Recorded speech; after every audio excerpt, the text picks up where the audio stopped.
လာပါဒီနေ့ကတော့ weight တင်နေတဲ့ကျွန်တော်ရဲ့မိတ်ဆွေတွေအတွက် weight တင်ရင်ဘာတွေလုပ်ဖို့လိုအပ်လဲဆိုတော့ကိုပြောပြပေးပါမယ်တဲ့အခြေခံလိုအပ်ချက်တွေကတော့ကျွန်တော်တို့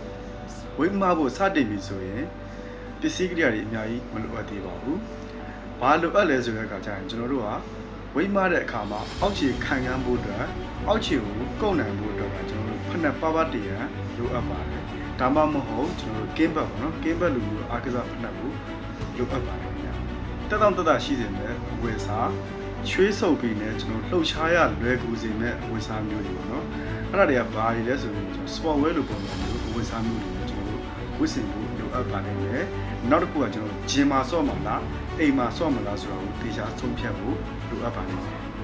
ဂျင်မာမဟုတ်ဘဲနဲ့အိမ်မှာဆော့မယ်လို့ဆုံးဖြတ်လိုက်တော့ဒံဘယ်တစ်စုံရှိုံနဲ့မိတ်ဆွေကစားလို့ရပါပြီနံပါတ်1 exercise plan ကတော့ဘာကိုမာမန်းမသိကစားတာထက်ကျွန်တော်တို့နေ့စနစ်မှန်ကန်စွာကစားတာဝိတ်မှတာမျိုးကပိုပြီးထိရောက်ပါလိမ့်မယ်အခြေခံလေ့ကျင့်ခန်းတွေဖြစ်တဲ့ compound exercise တွေကတော့ကျွန်တော်တို့ဒီ squat push up deadlift shoulder press ဒါတွေကတော့ကျွန်တော်တို့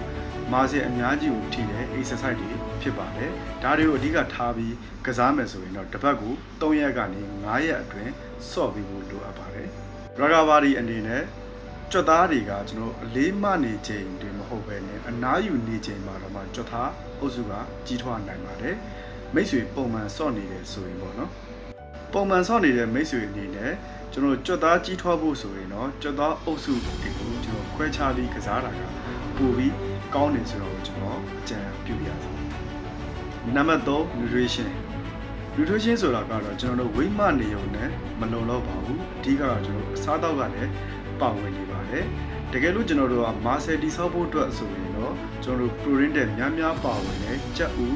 ကြက်ရင်ပေါ်လားပဲမျိုးမျိုးနဲ့ကျွန်တော်အသားတက်တွေကိုကျွန်တော်တို့အများဆုံးပေါ့နော်တနေ့တာကိုလုံလောက်အောင်စားပေးဖို့လိုအပ်ပါတယ်ဒါလေ့ကျင့်ခန်းလုပ်နေစဉ်တနေ့တာလုံးရေများများတောက်ပြပါတနေ့ကို9နာရီကနေ10နာရီကြာအိပ်ဆက်ဖို့လည်းအဓိကကြပါတယ်နံပါတ်4အရေးကြီးဆုံးအချက်ကတော့ street fight ပါအလေးများများမနိုင်မှုအတွက်ကိုဖောက်မှန်မှန်ကန်ကန်နဲ့ကစားနိုင်ဖို့ကအရေးကြီးပါတယ်ပြီးရင်ကျွန်တော်တို့ကဒီ